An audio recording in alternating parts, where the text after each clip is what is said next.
Thank you. Thank you. Well, hi. Hi, good afternoon.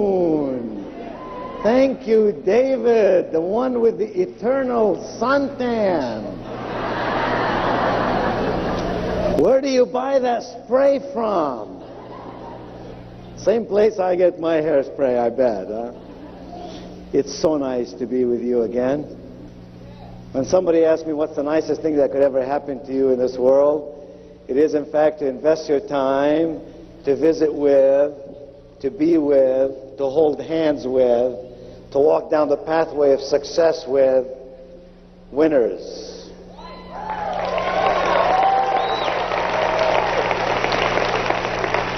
That's what you are. You are winners. And Starlight clearly loves you deeply. Last time in Orlando, Fun City, USA. And today in Nashville. I love Nashville. In fact, I worked in this very room last week. I have to admit to you, it didn't look anything like this. There were some 2,000 technology experts here in the room, had no color, no life, no excitement.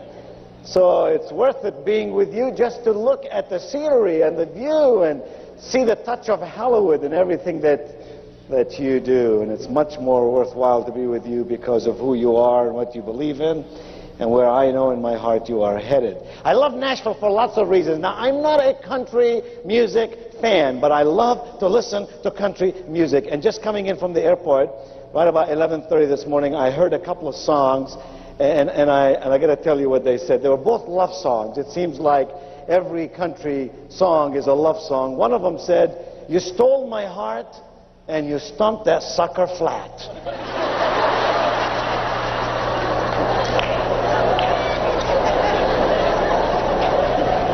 Now, you know, for a Lebanese boy, that doesn't sound like much of a love song to me. And the other song I thought was even greater. It was some woman who was lamenting the fact that her lover had done her in.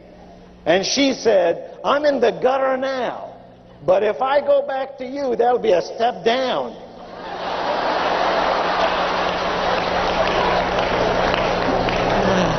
Oh, my. You remember last time we visited, I shared with you that I learned English from scratch. Remember that? I said I took 3x5 cards, inch by inch life, in fact, is a cinch. I took 3x5 cards, wrote 10 English words on the card. Today, I'll memorize those words. Tomorrow, another 3x5 card, 10 more English words. Memorize those as I reviewed yesterday's 10 words. The next day, the same story over and over. And if you recall, I said to you, I gave myself Sunday off because I'm a Methodist. And we Methodists have to reintroduce ourselves to God at least once a week. We are not like Baptists. We have no guaranteed passage. People say to me, "Nido, why are you always picking on the Baptists?" It's simple. You make a Baptist mad, he'll pray for you.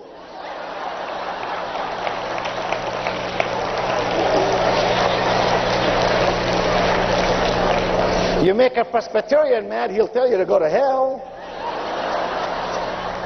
So there you go. You got to pick on the ones that'll be willing to pray for you. Well, I'm very delighted to be with you this afternoon. In the short time that we have together, we have in fact prepared a handout called How to Be a Great Communicator, which incidentally is the title of one of my newest books. It was on the Book of the Month Club selection and Money Magazine's Book of the Month Club selection both this year. One of a dozen books or plus that I've written that are active today. And it's a very, very important subject to me, and I'll tell you why in just a moment. But I'm delighted to be with you here today because when you come in this room, you definitely see Steve Goldberg's touch. 25 years on Hollywood shows, in all the technology here, and all the beauty in the room, and all the excitement on the stage, and all the high-tech, high touch, and people who really want to get real, get well, and help other people get their dreams fulfilled in life because of the products that you sell. When you have great products and you have a great business plan, which is precisely what Starlight International provides for each of us, then you really have it made. And when you live in North America, you are on your way to the finest of banks. So Get real, because you're getting well really fast.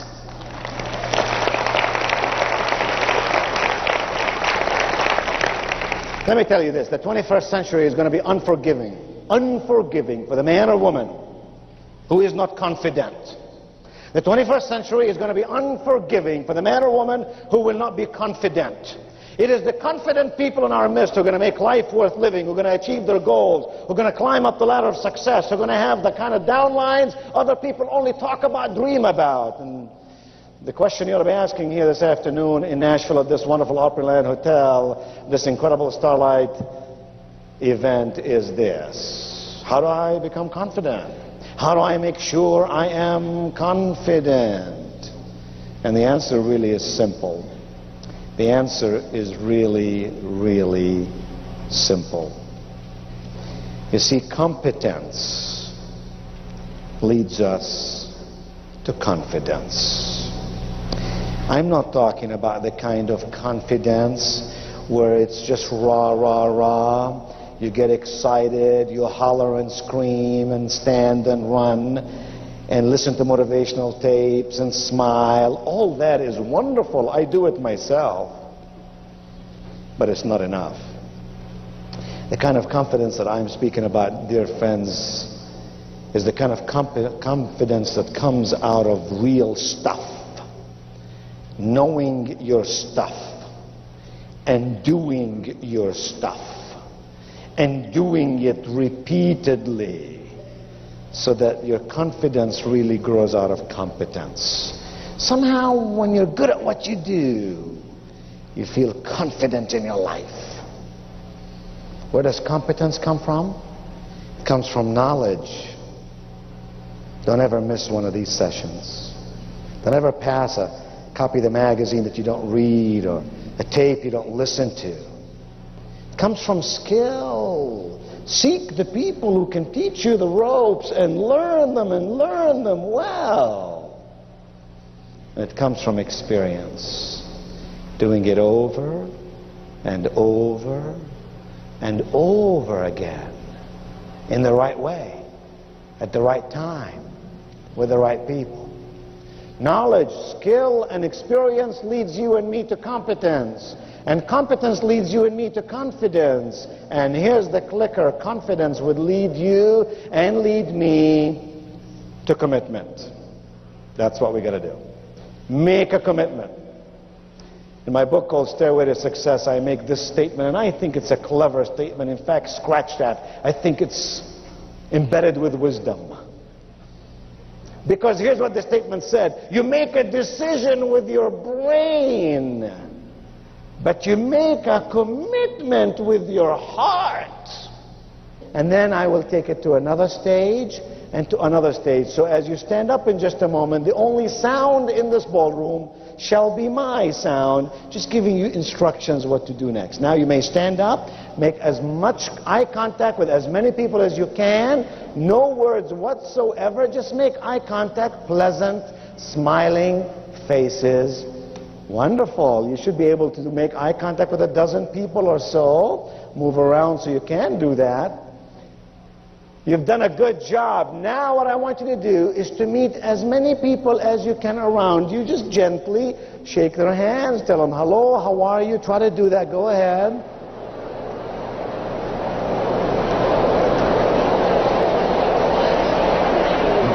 Okay, good job, good job.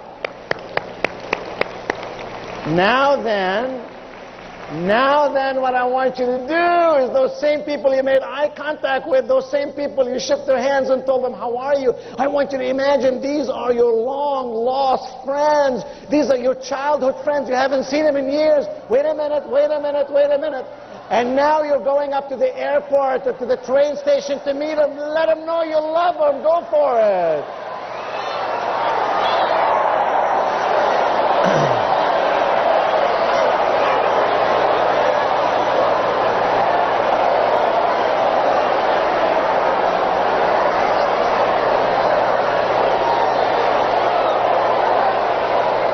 Good job, very good job. Help me clap, that's it. And please be seated, very good.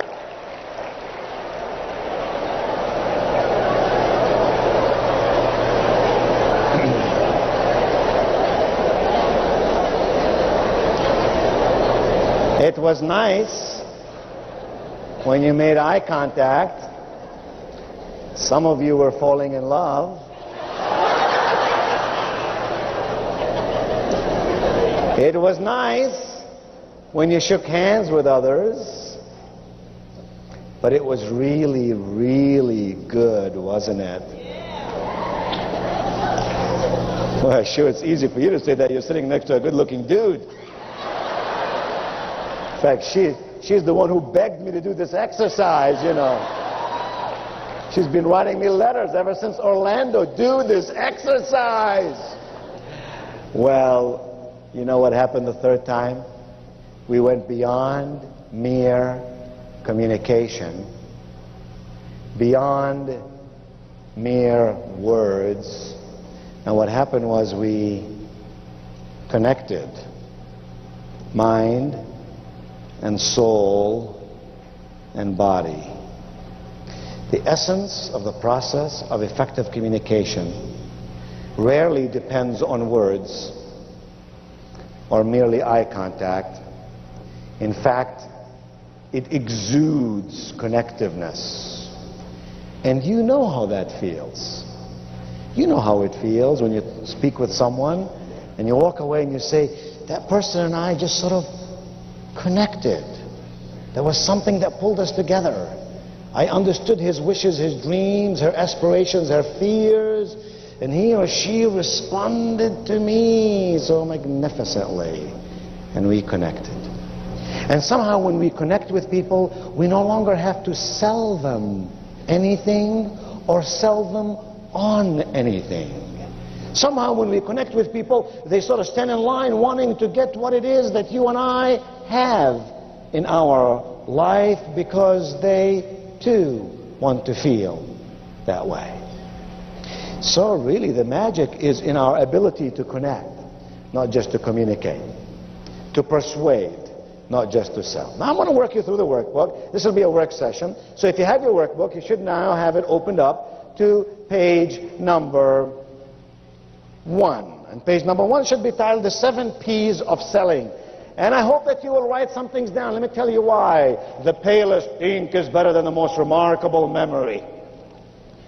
We remember ideas, but for a short period of time. You got to write them down. I still use 3x5 cards. When I want to change a habit, learn an idea, I put it on a 3x5 card. I carry it with me for 21 days. I look at it 100 times a day. In 21 days, research shows that you and I can adopt new habits, and you and I can learn new stuff. So write it down. Here are the 7 P's of selling. You and I may think of ourselves as salespeople, and indeed we are. Every person with whom you and I come in touch is a salesperson. They sell us on themselves, their ideas, their career, their family. Mothers are salespeople to their children. Husbands are salespeople to their spouses, and so on. So we're all salespeople. You really can't build a great starlight business if you don't understand the premise, the profound premise of how to get people to buy from you. Buy you first, buy your ideas second, buy Starlight products third, and then recruit other people, and the process starts all over again. 7 P's of selling. Your power to persuade plenty of prospects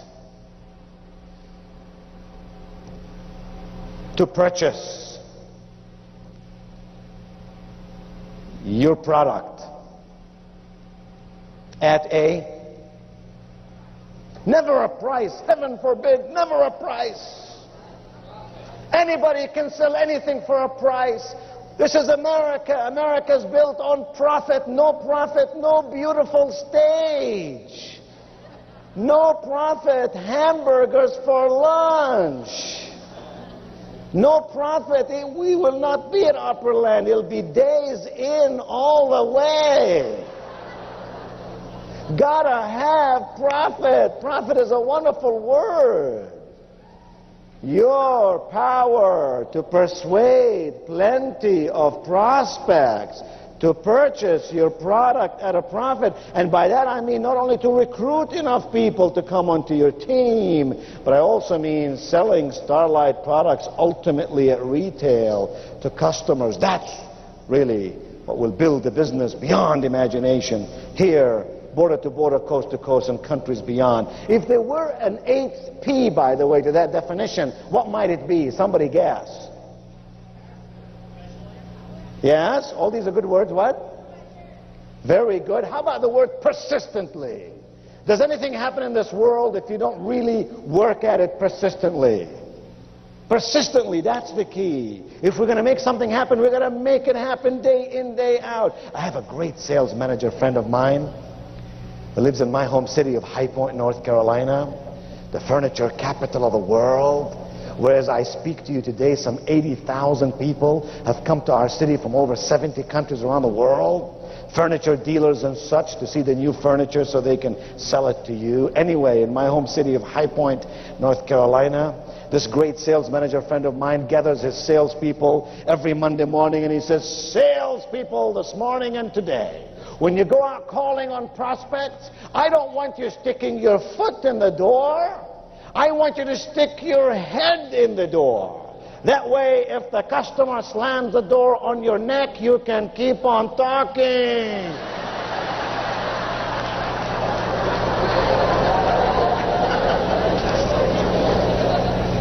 And that's what I mean by persistence. Your power to persuade. Did you notice in that definition, the word sell doesn't even exist? Did you notice that? Have you noticed that the greatest communicators in our world, the finest salespeople in our world, don't try to do something unto us? Instead, they invite us into their world with such persuasion that we want to buy what it is they have. You got to live your life, you got to walk the talk. You got to have the smile on your face, that twinkle in your eye. You got to use the product. You got to sell it to enough customers. You got to get enough testimonials, so that you really ultimately are working on your persuasion skills, not strictly on your selling skills. Now here's why people buy. There are 4 reasons why people buy, by the way, and I've put the first word of each one of them in your blank there. The G stands for gain. We buy something because we want to gain something. I buy alert because I want to gain something to make me feel better in my life.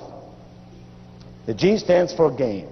The F stands for fear. Think of why people buy insurance, for example. I used to have an insurance salesman friend of mine whose techniques were not necessarily techniques I would personally like. He sold like house insurance, fire insurance, and he would take customers in his car and he'll drive them down to a burned down house, and he would park across the street and he would say, look at that house. Those people, poor people, did not have insurance on their house. And he would close the deal every single time, you know. People will buy based on fear. My, oh my, fear is a big, big motivator. Now, the next one is P, stands for pride. Pride. People buy because they're proud. Look how nice you look.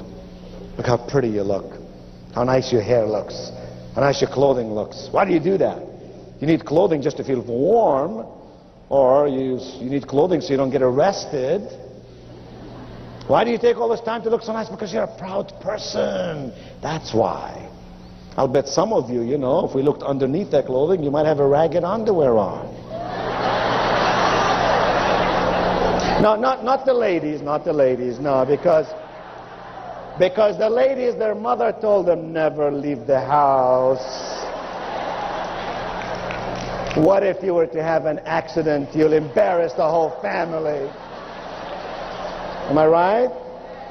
But guys, oh my, what guy in this room did your mother tell you that? We guys can go on a trip for a week, forget our underwear, no sweat, turn it inside out, use it for 2 more weeks. And the I stands for imitation. Oh, how important are testimonials. Imitation. We all want to do what somebody else does. We all want to look as good as somebody we admire. Imitation is a big, big reason why people buy what they buy. But by the way, here's a little tip between you and me. I do a lot of executive seminars for executives about how to present themselves, including how to dress and how to look and so on. And the piece of advice I always give them is this. Remember, you're buying your clothes or having your hair done by someone who's probably making minimum wage. There's nothing wrong with minimum wage. But a person making minimum wage is not going to be the person who's going to take you to the zenith of success in your life. Because if they could, they would have already done it themselves. So I say to ladies, don't leave that to the hairstylist making minimum wage to fix your hair for you. You look at people you admire, you'd like to be like, people you see in them some good stuff. And you say, what are the similarities in the way they fix their hair? Take those pictures of the hairstyle and say, I want to look like that. Are you two okay? You seem to get excited about nothing. What is it that you had for lunch? You know, you guys need to take some. You're not on Prozac, right? No. Lifeguard. That's it. It's lifeguard. Yes. Okay. And the same thing with guys.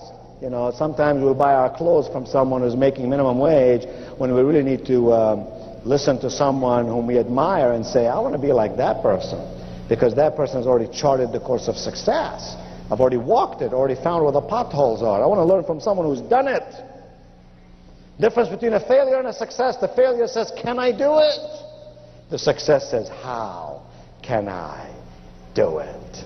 Show me the way, and I'll get it done. So, that's why people buy. Here's why people will not do business with you. Here's why people will not be recruited by somebody. Here's why people will not buy a retailer product that we may offer them. 4 very important reasons. The first one is no confidence. No confidence in you, your company, or your product. Any one of those 3 will keep people from buying from us. No confidence. No confidence in you, your product, or your company. Got to have confidence. If people have no confidence in us, why should they do business with us? No confidence.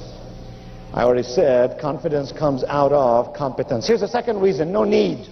No need, no need, no need. Don't need it. I'm feeling good now. No need. Someone who says no need simply means you gotta persuade. You gotta show them how they can feel better, greater, live a more wonderful life. Third reason is no money. You've heard it a million times. Can't do it because I don't have the money. Here's what I found about money, and some of you remember my telling you the story that when I was in college, as a junior in college, there were days I did not have enough money to buy food to eat. And yet as a junior in college, I put $17 a month on the first piece of land I bought and paid for it 1 quarter at a time. And when some writer, they did a story on me this month, actually, November issue of Entrepreneur magazine, and somebody says to me, how or what was the secret to your success? I'm always so amused by that question, because there is no secret to success. Not in the land of the free, in the home of the brave, not in North America. There are only systems for success. Starlight didn't succeed because of luck. In 4 or 5 years has become the leader in the industry because of its solid systems, both in product and process, because it attracts the finest of the finest, the best of the best. You sitting here today, that's why it succeeds. So there are no secrets. There are only systems, and they could be had by those who want them. No money, that means I haven't seen the value yet. That's why you and I can't be salespeople. You and I must be value interpreters. We must be value interpreters. When you and I are value interpreters, we create value in what we do, and people would want to get it. And the last reason, of course, is no hurry. No hurry. But let me suggest something to you. I've summarized all this in 2 lines at the bottom of page 1. That's all you really got to remember, these 2 lines.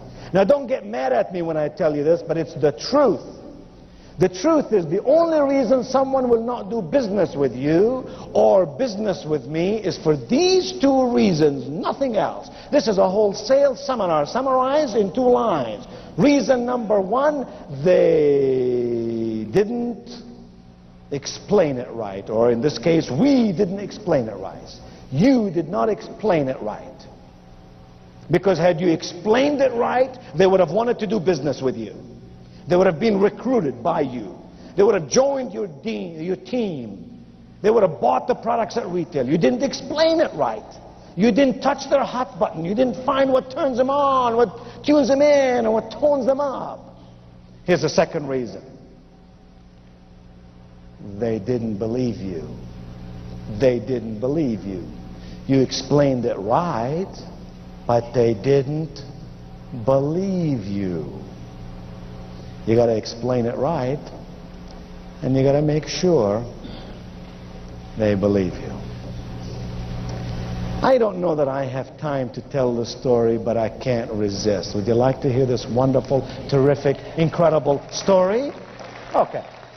Well, you talked me into it, so I'll tell you the story.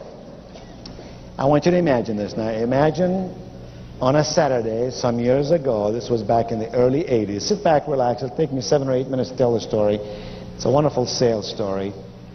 Don't worry about the workbook. Most of it you can read on your own. If you don't finish every page, we'll do it next time.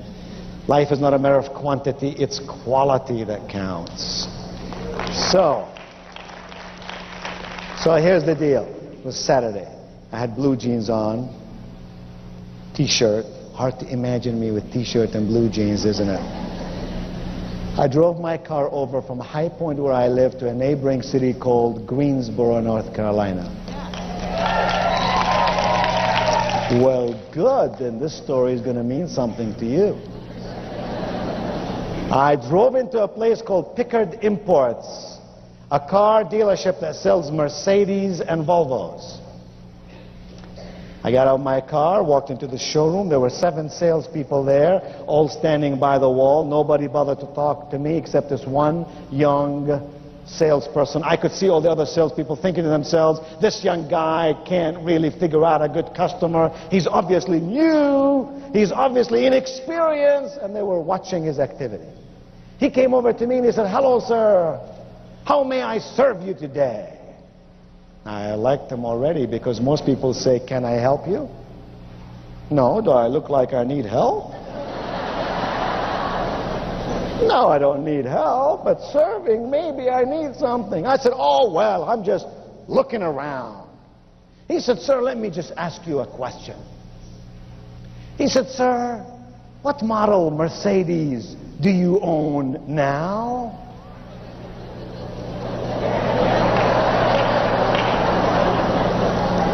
I said, I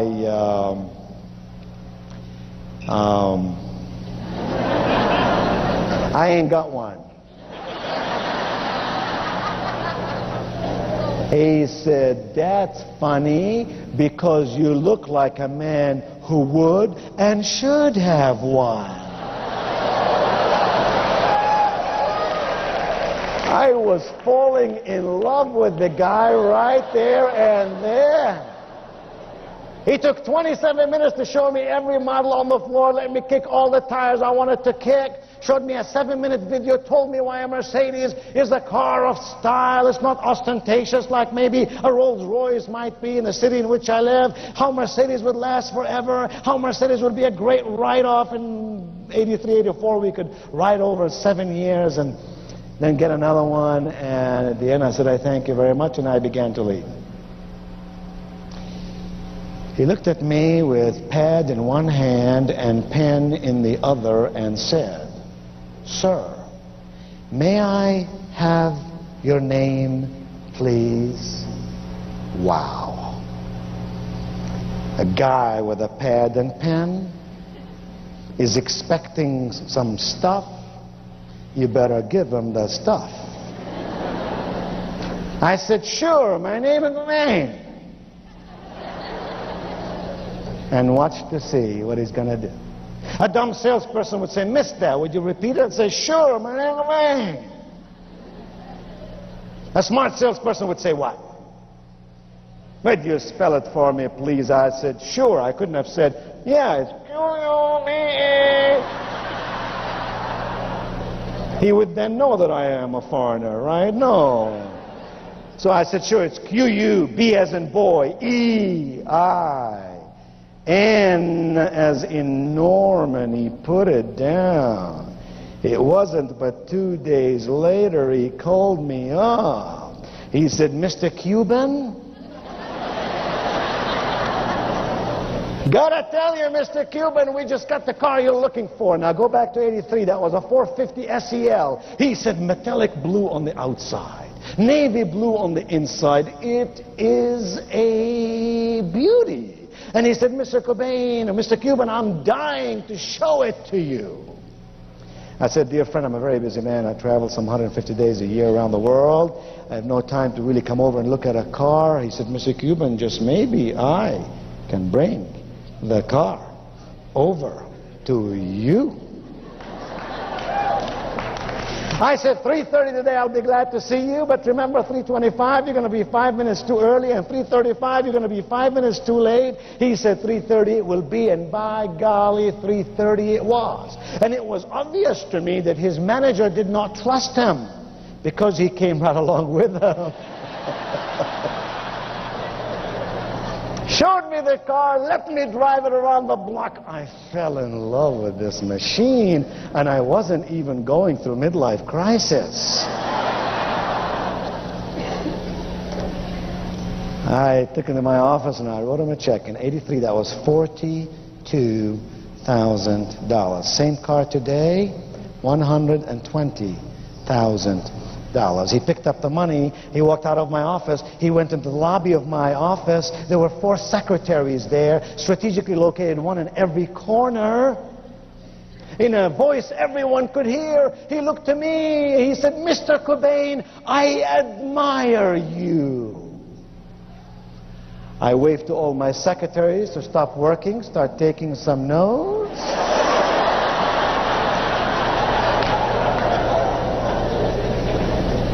I said, really? Why? I got time.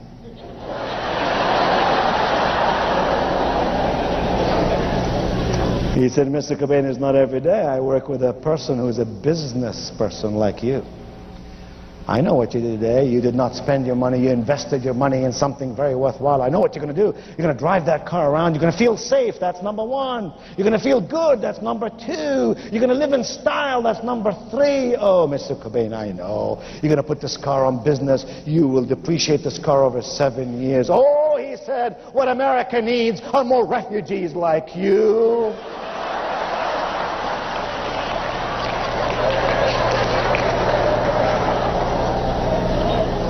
I felt like giving the guy a $10,000 tip, you know what I'm saying? I said, oh, well, thank you very much. You honor me with your comments. I really appreciate it. He took 2 steps forward. He stopped. He looked back at me. Now everybody is sitting there taking notes. He said, Mr. Qubein. He said, Mr. Qubein, you know, when I work with a guy as smart as you, the least I can do is to be totally honest with you. I said, hey, I'm into honesty. Honesty, integrity, ethics. You're talking my language. What do you got on your mind? He said, Mr. Qubein, I feel badly about this because I really didn't tell you the whole story. I said, the whole story is beginning to sound like Paul Harvey.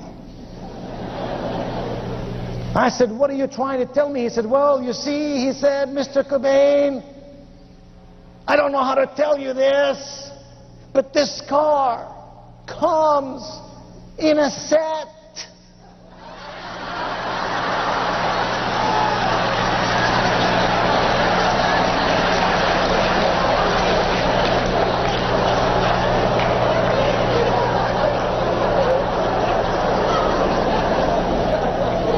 I said, in a what?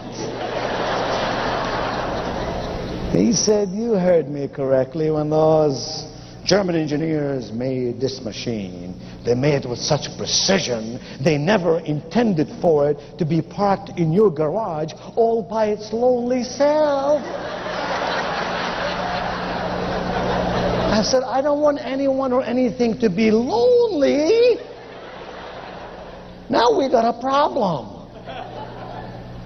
I said, what are you saying to me? Oh, he said, when they made this car, this 4-door sedan, they made for it a sister car. I said, a sister car? He said, yeah. They call it the Coup model. Oh, he said, Mr. Qubein, I want you to imagine this now. Summertime, you're at your place down North Myrtle Beach, South Carolina, driving that baby with no top at all. In the wintertime, he said, you drive that car with its sturdy metal top. And in the autumn and in the spring, it's beautifully made, gorgeously designed fabric top. I said, you find me a metallic gray and you just sold another car. And he wet his pants right there in my office.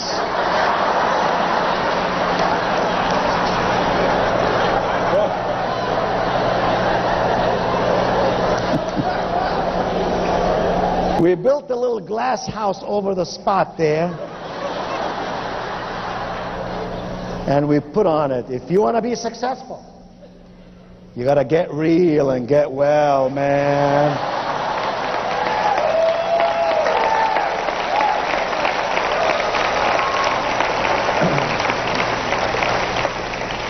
Oh, yeah. I said, hey, come back in my office, let's talk. Sat down there with his manager. By the way, this car in '83 cost $46,000, and the darn thing did not have a back seat. So before I hand you this check, got to ask your manager a question. Mr. Manager, when was the last time one of your salesmen, sir, sold 2 cars worth $88,000 in less than 20 minutes? He said, never. I said, it ain't never going to happen again either. Until and unless you teach every one of your salespeople to stop playing God and start being competent. You could not judge a guy with tennis shoes, blue jeans, and a t-shirt.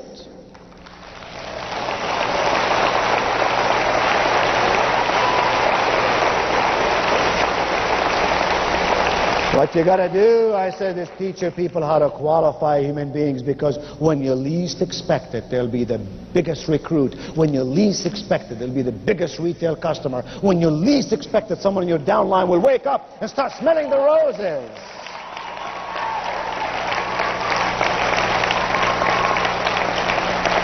I looked over to the salesman. I said, I got to ask you a question. What gave you the courage to stand in my office in front of my people, having just sold me an expensive car, to ask me to buy another car as if to say, you got a donut? Would you like a cup of coffee to go with it?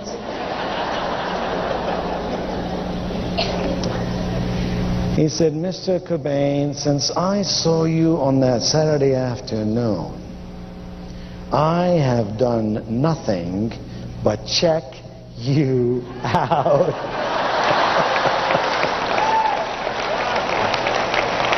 Oh, man. He said, I got a hold of some of your tapes and memorized that stuff, man. I got your sales book. I can recite it to you now. It works. That stuff works, he said. Oh, my. That was a true story.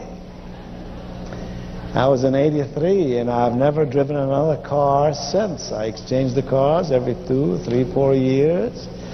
I tell the story of the young man who sometimes in his naivety had power. Sometimes you and I think we know enough to make the decisions to hold us back, and the moment we lose our innocence and our childlike wonder, we become constipated. Mentally constipated, that is. Let's go to page 2. Page 2. Top of page 2. We spend 78% of our time, you and I, 78% of our time every day at communicating. 78% of our time, therefore, it goes without saying, you and I have got to learn how to communicate effectively. Item 2. 7 out of 10 messages, according to the University of Minnesota, 7 out of 10 messages actually don't get through. Oh my! What lousy efficiency. That suggests that you and I operate at a 30% efficiency rate?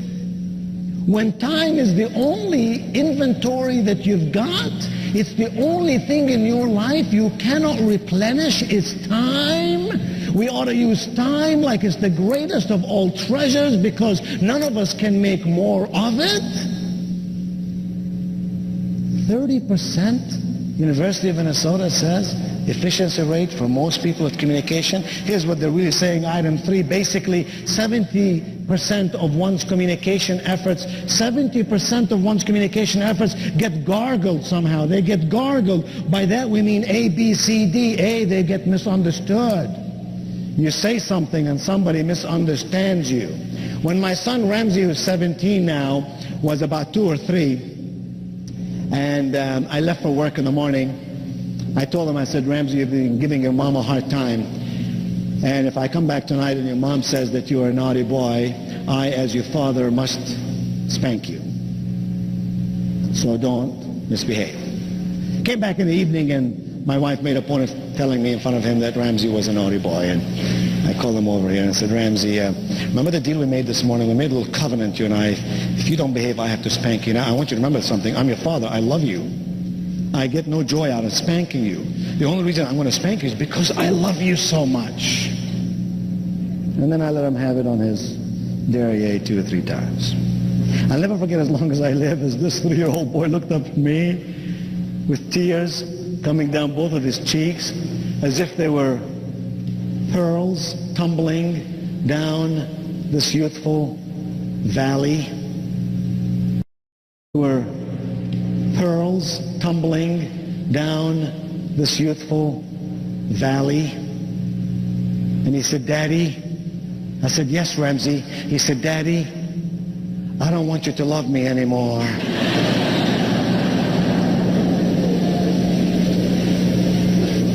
70% of our messages somehow, sometimes get misunderstood. B, they get mistaken.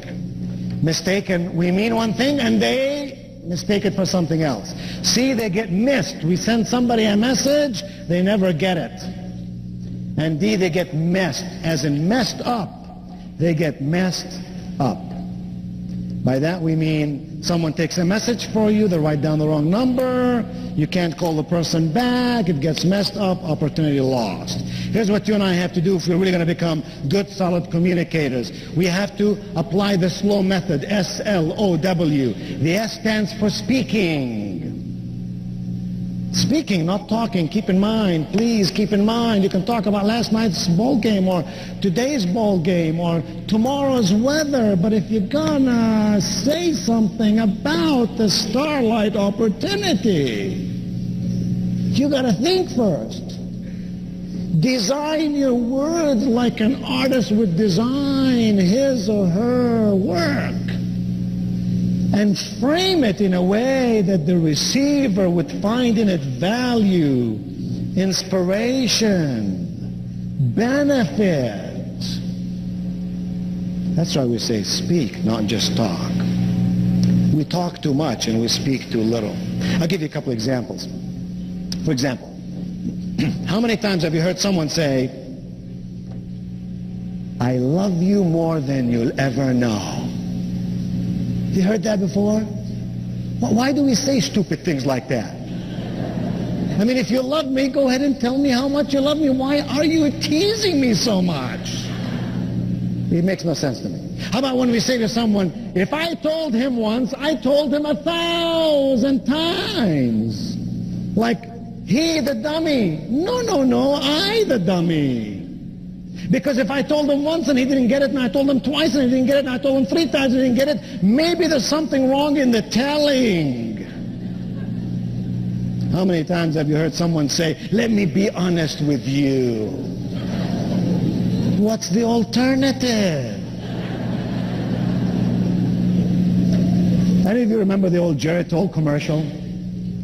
The old Geritol commercial? The guy will stand on television, on TV. He'll have his wife standing next to him. He'll put his arm around his wife. He'll look straight in the TV camera and he'll say, my wife, she takes Geritol every day, and I love her for it.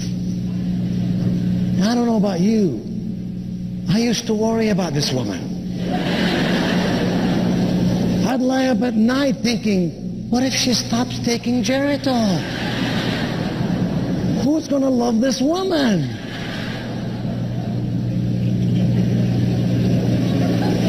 We say dumb, dumb things. Here's the best way to learn how to speak. Get a tape recorder and record yourself. Get a tape recorder and record yourself. You must record your presentation.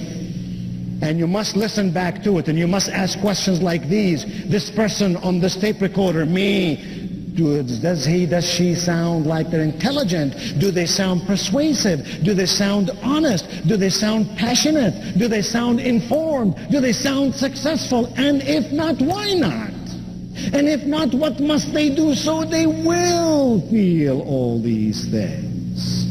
Take yourself and listen. If you're using too many ahs, ums, you know, or God forbid, the word like. I woke up this morning and I looked out the window and it was dark. And I said I have to turn the light on, but it was too far from my bed. Who invented the word like? Clearly a person who doesn't know a lot of words in English. It has no application. People who use too many like, that means the brain can think fast enough to come up with something different. So don't succumb to this kind of stuff. Here's why. Because when you use repetitious stuff like that, it defocuses the listener from the message itself. And the listener now is focused on the interference itself. The word like. It's equivalent to guys. Gosh, I wish I had 2-3 hours with you because there's so much we need to cover. It's equivalent. Well, thank you. It's equivalent to the guy, God forbid we have one of those dudes here this afternoon. It's equivalent to the guy who might have hair where God never intended to be. Like on top of their nose. Do you know guys like that? And I've discovered these hairs on top of the nose always come in groups of 3. Now the only thing worse than having hair on top of the nose is hair coming out of the nose. I sat next to a guy from Atlanta to Los Angeles the other day who had, I'm not kidding you now, who had hair coming out of each nostril, roughly 1/4 of an inch per side. I thought the guy owned the broom factory. I wanted to tell him, give me your address for Christmas. I'm going to send you 2 red ribbons, you know. And then it struck me, how can this guy miss this hair coming out of his nose? Because I couldn't help but notice that he had no mustache. I ask you, when he shaved that morning, what did he do? Lift those up and...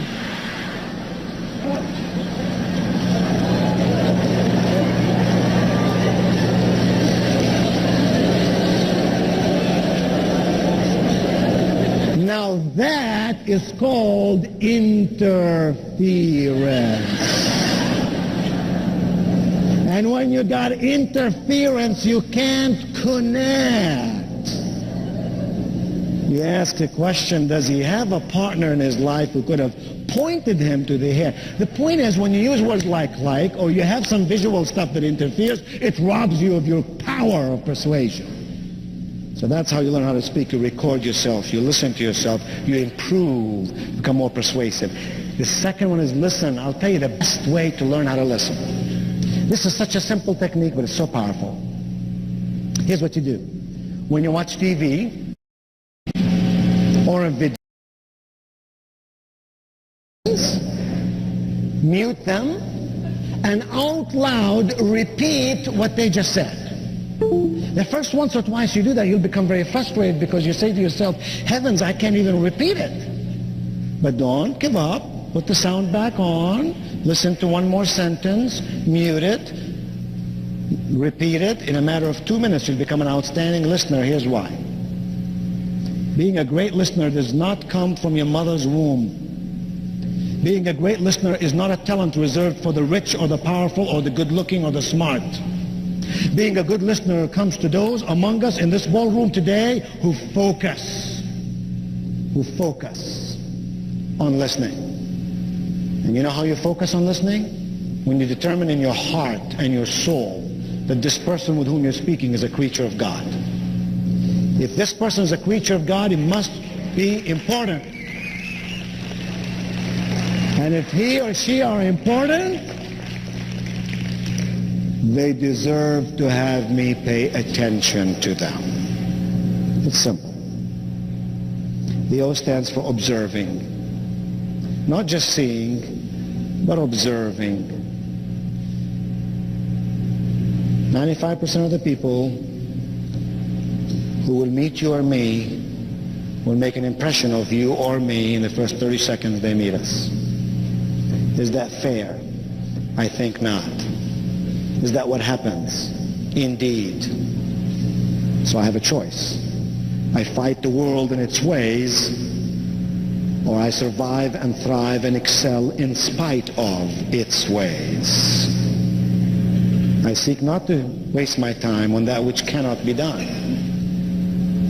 I search for ways to invest my time in those things that I can, in fact, have some impact upon, so I can move forward, not sideward, and not backwards. Observing is powerful, and most of us are not as good at it as we think we are. We think we can look at someone and read them, but we really can't. And yet if you're trying to persuade someone about something, recruiting someone in your downline, you've got to watch them, because the greatest salespeople on the face of this earth are those who listen and observe their way to sales.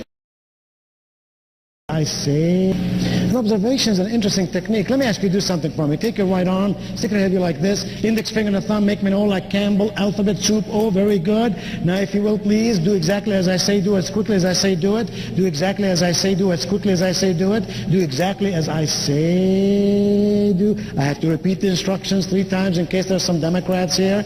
You got to do exactly as I say, do. Don't worry, I don't belong to any organized political party. I'm a Republican. Do exactly as I say, do as quickly as I say, do it. Bring the hand very quickly to your head. Very good. To your chest. You're terrific to your back. Fantastic to your right leg. Superb to your chin. My,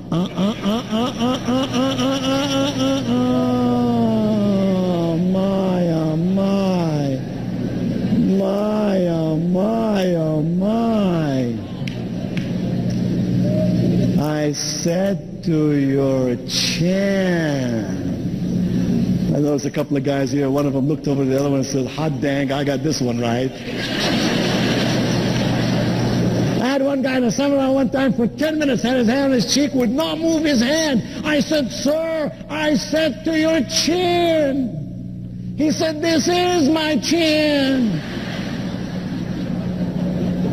3 facelifts, he said, is my chin. Why did you put your hand on your cheek when I said to your chin? Because in this case, you looked at me and did what I did, but you did not listen to me.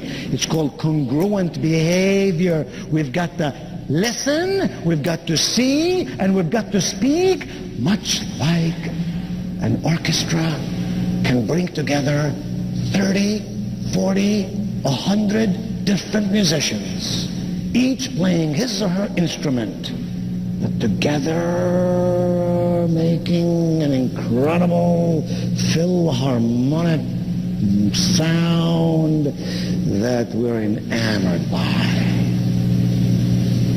That's what you and I have to do. We're going to communicate well. Speak, listen, observe. And the W stands for writing, by the way. We have to write well. How many of us write letters to other people and begin the letters? Ay, ay, ay, ay, ay. Begin the letters with the word I. Piece of advice from my heart to yours. Never again write a letter to anyone that you begin it with the word I. Dear Nido, I am happy that I got you this video and I am sending it to you today because I think it will help you. That's not a letter about Nido, that's a letter about you. Wouldn't it be better to say, Dear Nido, you'll be glad to know that this tape can change your life, comma, introduce you to an incredible opportunity, comma, make you feel good as you get rich. That's a letter I'm going to keep and reread. So I say to people, don't begin with the word I. Incidentally, pages 3 and 4 are exercises that you can do on your own. So now we go to page 5. Page 5. I just want to summarize a couple of things on page 5 and page 6. I mentioned some of those last time to you, but in the context of communication, I'll mention them very briefly today and we'll move on because I really want to get to page 7.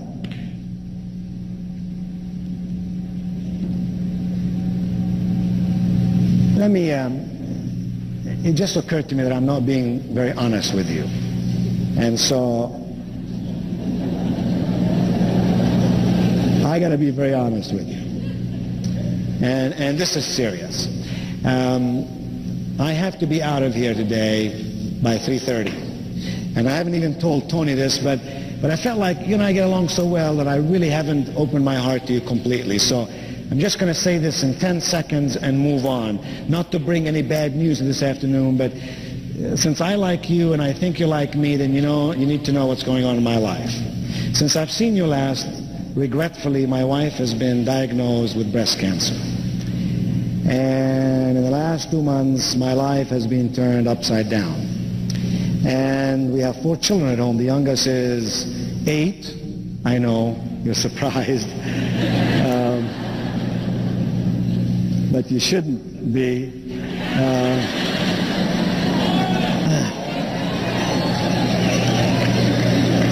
I mean, I got a closet of Starlight stuff, you know what I'm saying?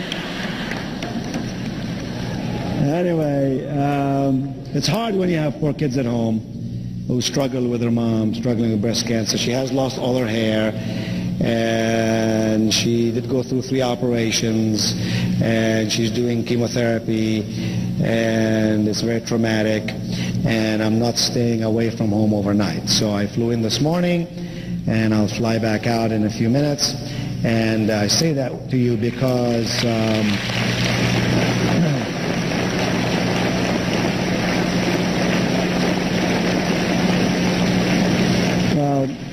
I'm glad you agree with me. I say that to you because I wouldn't want you to think I'm being rude, that I just come in here and then jump out of here. You see me running out of here in a few minutes. And the reason I'm going back to the lectern is to look at my watch and make sure that I don't miss my airplane. The airlines and I have an agreement. It's been a long-standing contract. If I don't show up on time, they can leave without me. So let's go to page 5. But hey, faith. My wife is in a tremendous amount of peace. We have a lot of faith. My wife is in a tremendous amount of peace. And I never knew I had so many friends in this world. She's gotten probably 1,500 letters and so on from people all over the world.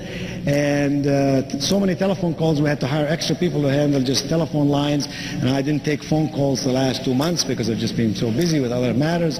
And so it's really wonderful. Barbara Bush said something beautiful. She said, in this world of ours, here's what really counts.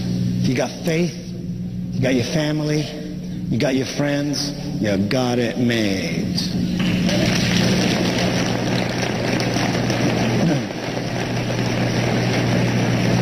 And in Starlight, you have bunches and bunches of friends, and you have one big, wonderful family. On page 5, success grows out of 4 things. I'm just going to give you those and jump over them. Number 1, a clear vision. A clear vision. You gotta know what it is you want out of life, otherwise it won't happen. You gotta have a clear vision. Number 2, I'm just gonna skip around some of these. Number 2, you gotta have a solid strategy. Go to page 6. Number 3, you have to have practical systems. And number 4, you have to have consistent execution. At some later date, I'll cover those in great detail. But for now, remember, where there is no vision, the people will perish. J.C. Penney, in his older years, said something beautiful. He said, although my eyesight may be dimming, my vision has never been greater. So number 1, you got to have a clear vision. Number 2, you got to have a solid strategy. Go over the next page now. Number 3, you have to have practical systems. And number 4, consistent execution. The greatest of ideas don't work unless you have consistent execution. All right, page 7. Page 7 makes a very important point. You really want to know how to communicate effectively with people?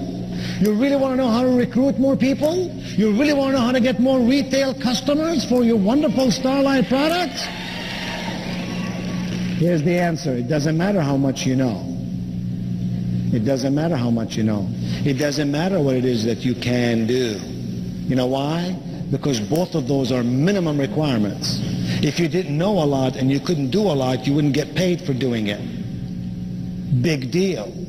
Knowing your stuff and doing it well are minimum requirements for a professional. Here's what does matter. How other people and what other people believe and perceive we can do for them. Nobody wants to buy pills in a bottle. Everybody wants to buy energy and youthfulness and good health. So that's what positioning is all about. How do you position yourself? 5 quick ways. Number 1, first in your own mind. You position yourself first in your own mind. Harvard University says, just came up with a study that says that 1 out of every 3 Americans, this is a terrible study, I can't believe that they would do this. It was a government-paid study from your tax dollars. They concluded that 1 out of every 3 Americans is ugly. Now, Tony, wherever you are, please take a note of this, because I'd like to really send back a message to Harvard. Perhaps you can fax it to them tonight and tell them that we did a little study here and that they're wrong, by golly. They said 1 of every 3 Americans is ugly. Take a good look at the person to your right, will you please? Take a good look at the person to your left, will you please? Now, listen to me. If those 2 looked okay to you...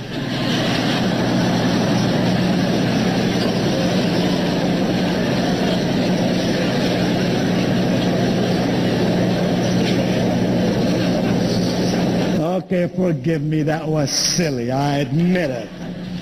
The truth is, there is no ugly person here. Here's why. Ugly is only the way you feel about yourself. If you feel ugly, you'll act ugly. What we gotta do is walk with confidence. First, you position yourself in your own mind.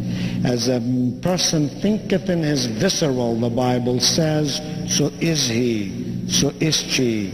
Garbage in, garbage out, good things in, good things out. In my poorest days, I was poor in my pocketbook. I can honestly say to you, I was never poor in my spirit. My mother saw to it that being poor is a temporary state for those who are doing something about it. Yes. First in your own mind. Secondly, you position yourself with your attitude. You position yourself with your attitude. Thirdly, you position yourself with your appearance. You position yourself with your appearance. Here's a question I'll ask you about appearance. When people look at you, what do they see? Do they see a smart person? Do they see a dumb person? Do they see a committed person? Do they see a tentative person? Do they see a happy person? Do they see a sad person? Do they see a passionate person? Or do they see a bored, unenthusiastic person? Second question, what is it you want them to see? How is it you want them to see you? Because you see, if they're not seeing you the way that you want them to see you, you're mispositioning yourself when you least need to do that. Now, I've told you earlier, I've written many books, many cassettes, and many videos, and ask for them through Starlight. They should be available through the magazine, through Starlight, so you give Tony hell. Say, Tony, I want Nido stuff, by golly, Tony. All right.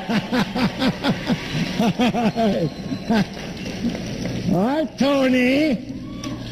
Get your act together, Tony.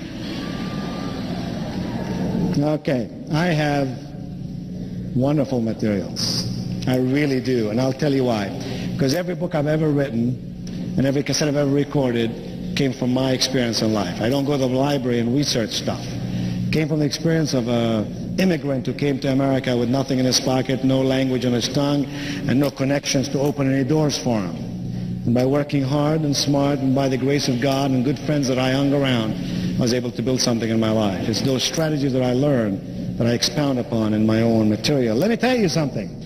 Number 4, you position yourself with your words. You position yourself with your words. You position yourself with your words. Unfortunately, there are people who will still use very tentative words. Ask this question. This is a powerful question. I ask me this question every day. Why should this audience listen to me today? Why should you listen to me, and why now? Why should this person with whom you are talking about, Starlight, listen to you? And why should they listen to you now? Can you see how by asking that question, you focus on the person and their needs and fears and aspirations and wishes, and you become better with your words. I know people who use words like I think, or I might, or I'll try. I even know a guy who says, I think I might be able to try. Get rid of negative words. Adopt in your life positive words. Now, I'm going to tell you a story, and I'm going to skip the other blanks. The rest of the material you can read all on your own, because a lot of it, there's more stuff there to read than you'd want to read anytime soon, so you got a lot of stuff. These blanks, don't worry about them. We'll cover them some other time, and maybe I'll run an article and cover them in there. I've covered the most important stuff, but I got to end with this story because it's more fun than anything I can really put for you on the notes. So listen to this story. When it's all said and done, the only thing that really matters in your life or mine is your attitude. You got the right attitude, you'll get the knowledge. You'll read the books. You'll listen to the tapes. You'll watch the videos. You'll attend the seminars. You'll hang around brilliant and smart people. I'm not worried about you. It's the person who doesn't have the good attitude that gets messed up. Great story. Guy flying from Pittsburgh down to Atlanta, Friday afternoon. Negative guy. Never been to a Starlight conference.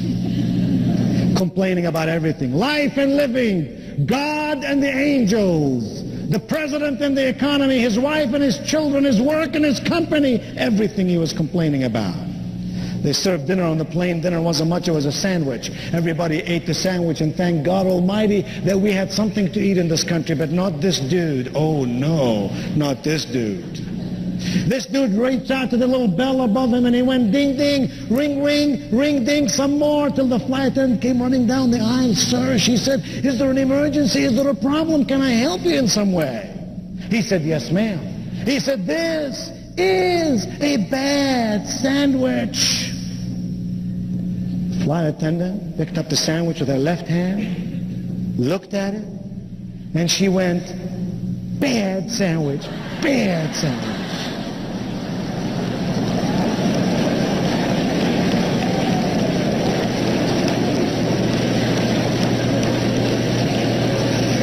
Now, I don't know about you, but I don't care how busy I was. If I were on that plane, I would have stayed on the plane till every last passenger got off. I would have wanted to interview this flight, and I would have wanted to say to him, man, I gotta know, how did you think of this wonderful activity? I mean, the guy was a jerk. And I could just hear the flight attendant saying to me, oh, well, I've been doing this a long time. I don't occupy my mind with that which is negative or pessimistic. When the guy told me that was a bad sandwich, I could have said to him, sir, you don't like this sandwich? Let me tell you what you can do with this sandwich. And from the looks of things, sir, it would fit just perfectly.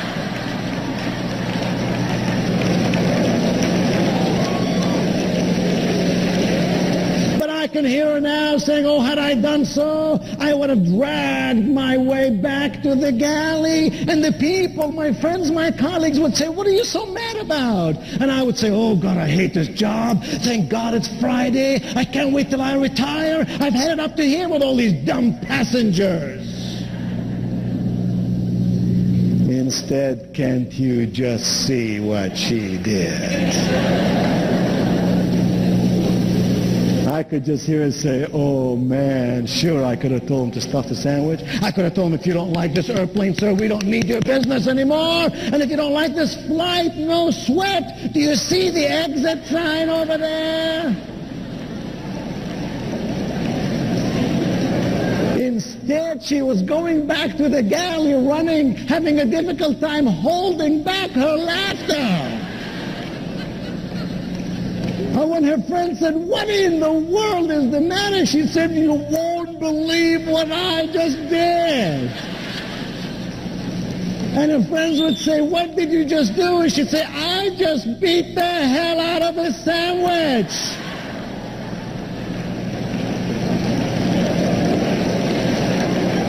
And her friends would have said, I never have seen a sandwich spanked before. And then she'd say, oh, God, how I love this job. It's too bad it's Friday. It's too bad they make me retire. I love meeting all these wonderful people and having all these tremendous experiences. And what is the difference, I ask you, on this Saturday at Opryland in Nashville? The difference to success in any endeavor is attitude. Thank you, and God bless you.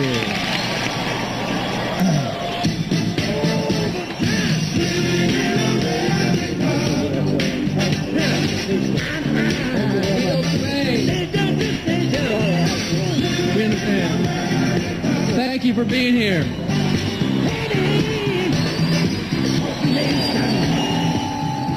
Bye-bye. Thank you very much. I'll see you again soon. Thank you. Bye-bye.